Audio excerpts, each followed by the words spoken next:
politicians try to undermine that freedom by using government as a tool to promote their religious beliefs over those of all others.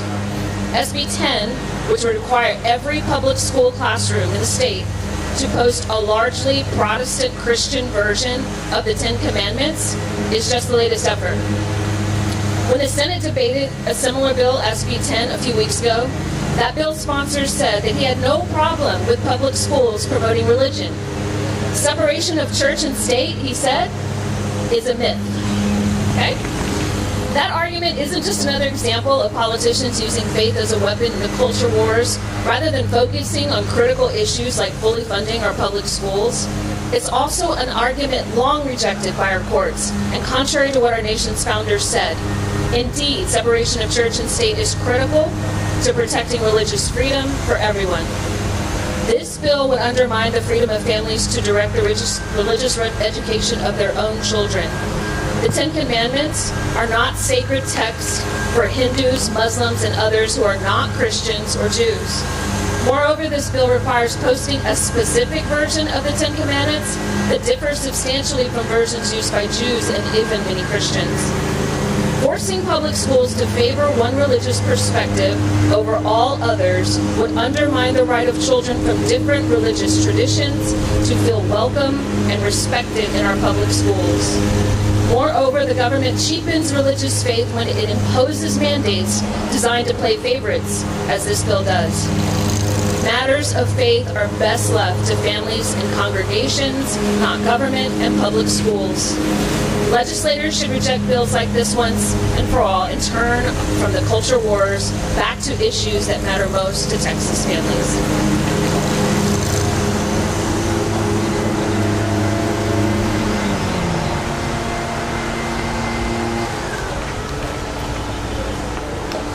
Good morning. My name is the Reverend Hayden Paul, and I serve as curate of Jubilee Episcopal Church in Austin, Texas, and I am a priest in the Episcopal Diocese of Texas.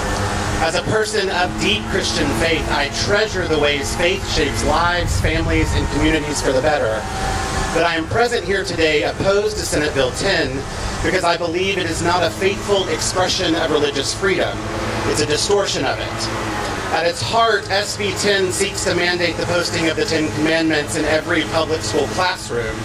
And while the Ten Commandments are sacred to many, myself included, public school is not Sunday school, and it should not be treated as such.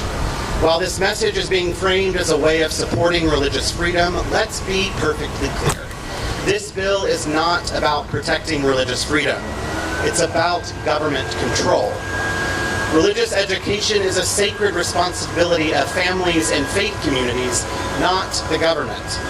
Faith, by its very nature, must be freely chosen and not imposed by the state.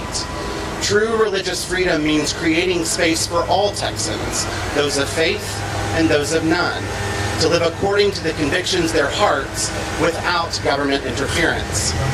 Texans cherish religious freedom, and it's our oldest and most shared sacred values.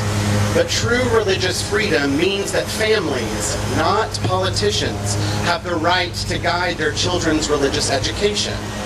Mandating the Ten Commandments in every classroom undermines religious freedom because it sends a harmful message to students who come from different or no religious backgrounds that they are less valued by their own schools.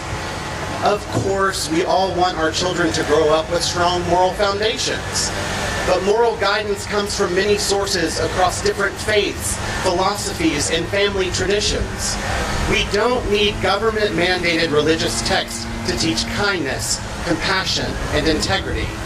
Our children need classrooms that prepare them for college and careers, not political battlegrounds about religion. Our legislators must remember that the public school system exists to prepare students for success, for college, for career, and for life. Posting religious texts on walls does nothing to strengthen literacy. It does nothing to improve math scores. It does nothing to prepare students for the challenges and opportunities that await them in the world beyond the school walls. In fact, mandates like these distract from the real work our teachers and students are called to do each day.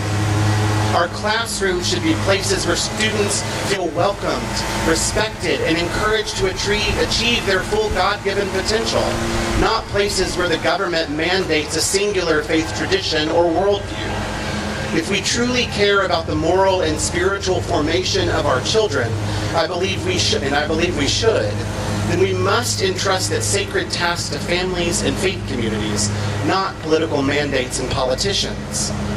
Texans are a people of deep faith and deep freedom. We can and should honor both. When the government picks one religion's sacred text to display, it crosses a line. And it tells families that the government knows better than they do when it comes to religiously educating their children. And that's wrong. My friends, that's not religious freedom. That's religious coercion. I urge our lawmakers to reject SB 10, not because we reject faith, but because we honor it too much to let it be co-opted by political agendas. Protect true religious freedom. Respect all Texas families. Keep public schools focused on education, not religious mandates. Let's keep our public schools focused on what they are called to do, to educate and empower every student for the future.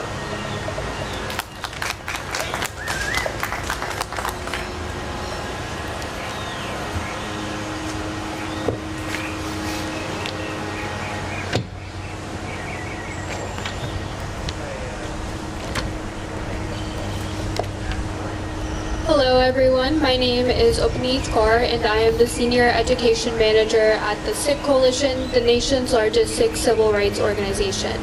I'm here today not only as a member of the Sikh community, but also as a product of public education here in Texas. As a Sikh student, I have seen and experienced firsthand the negative impacts that privileging one viewpoint above all others has on Sikh students. I have also had the opportunity to see the positive effects that accurate and appropriate accounts of all backgrounds have for our community and the work that I do.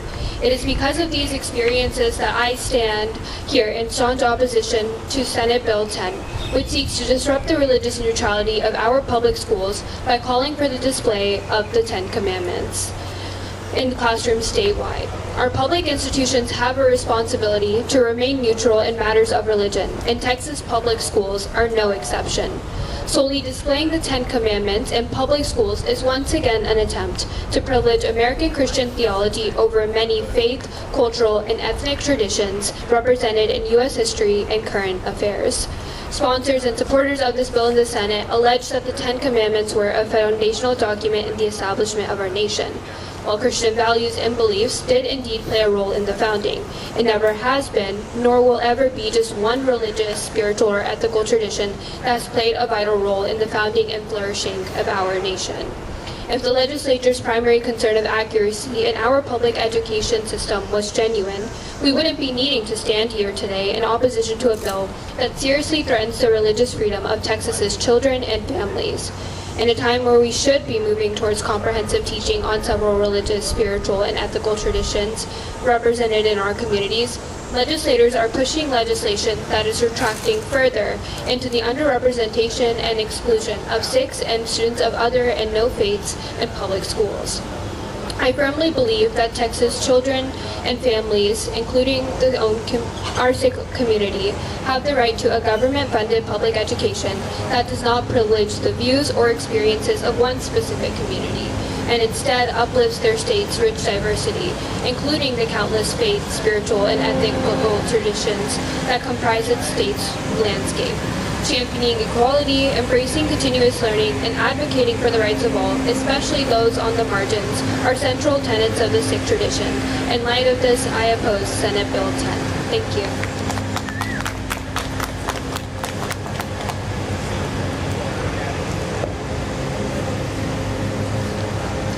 Good morning. I am Rabbi Dr. Eleanor Steinman, and I serve as the Senior Rabbi of Temple Beth Shalom here in Austin.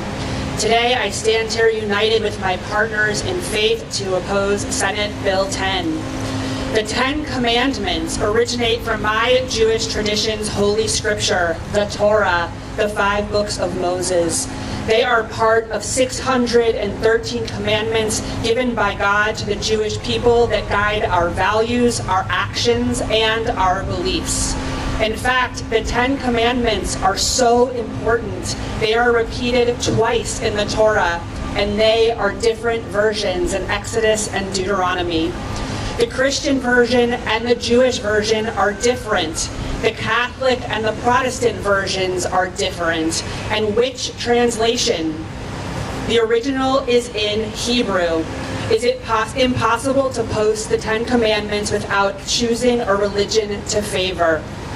These tenets of faith have no place in public classrooms. Like me, many Texans are guided by our faith, and the way we practice our faith is a sacred choice within our families and between our trusted religious leaders. Placing the 10 Commandments in our schools sends the message to our kids that the government, not parents, know what's best for our children when it comes to religion. Public school classrooms reflect the best part of Texas, its diversity. Learners should enter their classrooms and know that their family's religious and ethnic beliefs can exist without government interference. Families should be the ones who get to direct the religious education of their children. Government mandates, not government mandates that require specific language in classrooms. Our classrooms are where the future citizens of our state learn the importance of coexistence and tolerance alongside the fundamentals of reading, math, art, writing, and science. Classrooms are not temples, churches, mosques, prayer rooms, pagodas, or synagogues. The 10 Commandments have no place inside places of public learning. The tapestry of people who are Texans come from all backgrounds and are guided by shared values like empathy, kindness, and compassion. Values that call for creating inclusive environments where all students feel welcome. Forcing one religion's text on all students contradicts one of the foundational ideals of our democracy, the separation of church and state. As a rabbi, I believe in the vitality of the separation of church and state. SB 10 does the exact opposite. It calls to erode the separation of church and state by mandating the display of one religion's sacred text in classrooms. I urge legislators to protect true religious freedom by rejecting Senate Bill 10. This bill does not strengthen religious freedom. It undermines it by privileging one religion over others in our public education system. Thank you. Thank you. Thank you to all of our speakers. That concludes our program. Do we have any questions from the media? Yes? Kind of a shot in the dark, but I'm just curious if any of the faith leaders have any thoughts on how, if this legislation were to pass, how it might bleed over and impact your congregations. If anybody listens. Sort of like outside of the school area. Something that we see already happening for many Sikh students is that when they're in the classroom, many people aren't made of the various faith traditions that they may follow, and thus that does lead to a lot of misunderstanding and bullying within the school. But I think with the display of the 10 Commandments, it re-emphasizes that the value system that these students hold is not something that is deemed as being relevant in the school space, and thus I think excludes them even more from the communities that they are a part of. Thank you. I would only add, in a time for the Jewish community where we're seeing more Jew hatred than ever before, for our public school students to see a text that is not from their own, it looks like it might be close to their religious tradition, but is not, causes a great deal of confusion about what is true. And it is not up to public schools to determine religious truth for families or for public school students. Do you have any other questions? What are y'all's next steps? Today's the last day for public comment, is that correct? That's correct. So after today, after you hear the results, after all this happens, what's next? can answer, and then I can pass it to anybody else. So what's next is legislators will continue to voice their opinion. We will continue to take our digital actions to make sure that legislators know that we as Texans do not believe that this is true religious freedom, and ask them to oppose the bill and vote against it. After that, from Texas Freedom Network, we're not lawyers or have any lawyers on staff, but we will be working closely with our legal partners to make sure that this bill is looked at in the legal sense, because from our point of view, this infringes on our religious freedom. Any other questions? Well, thank you. That concludes our press conference for today. Our speakers will be available in English and Spanish to answer any additional questions. Thank you. Thank you.